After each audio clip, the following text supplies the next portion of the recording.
What's up, Equestrian Adventuresses, and in today's video I'm going to be sharing with you how you can actually travel and ride horses in Australia.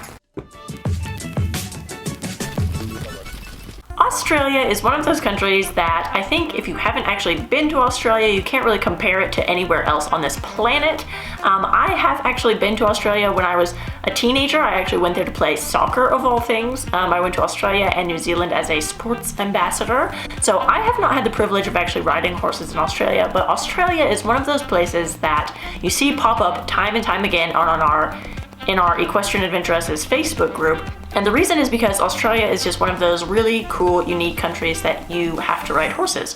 So if you are looking for how you can actually ride horses in Australia, then what I would suggest for you to do is actually, if you haven't already, grab a copy of our Horse Riding in Every Country book, okay? This book does actually feature stables in almost every country, okay? 180 countries, and there's like 400 or 450 plus stables in this book, okay? You can get the paperback or you can download our ebook. You can find it on the Equestrian Adventuresses website. I'm gonna include a link in the show notes if you don't already have a copy of this. But in this book, you are gonna find a few different stables so that you can actually see the different types of places that you can ride in Australia and research and learn more about them. A lot of these were actually recommended to us by our own members in our Facebook group, so you know that they are good and respectful places.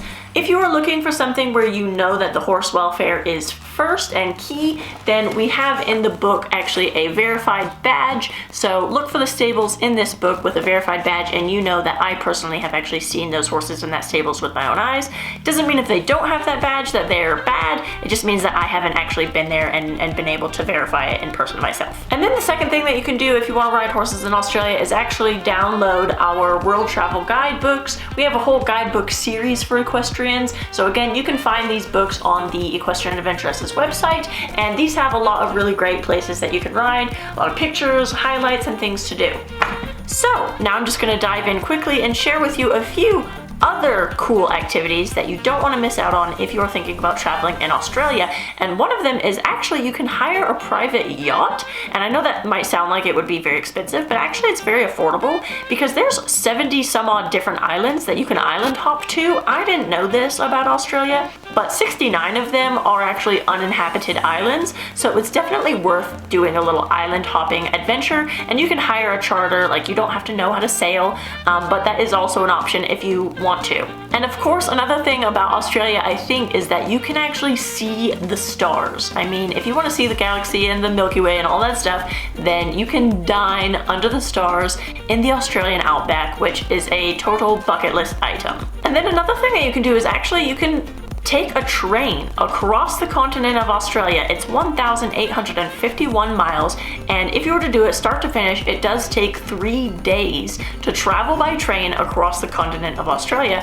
But it goes through mountains and deserts and a variety of different things. So if you want to see Australia, then taking a little train journey after you've done your little horse riding trip or before is a pretty cool way of seeing the country. Another thing that you don't want to miss in Australia is actually you can see the baby turtles hatching in Queensland. And lastly, if you are a super adrenaline junkie, you can dive with the great white sharks. I don't know if I'm brave enough to do something like that, but that is an actual thing that you can do while you are traveling and sightseeing in Australia. Don't forget, you also have to try some Vegemite.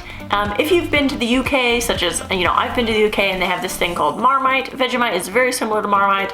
I personally am not vibing with either, but it is something interesting that you can try. It's like a spread, you put it on your toast.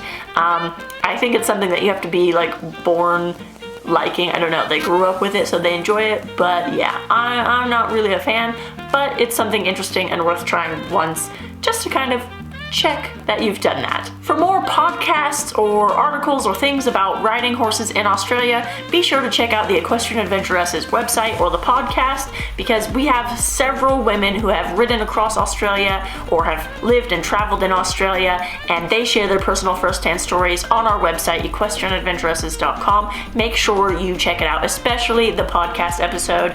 it is well worth listening to because that woman did some pretty cool cross-country riding in her own backyard, which was pretty cool. Be sure to hit the subscribe button and also comment below if there are any other videos that you would like to see, and I am happy to make them for you. So thank you so much for watching and happy trails!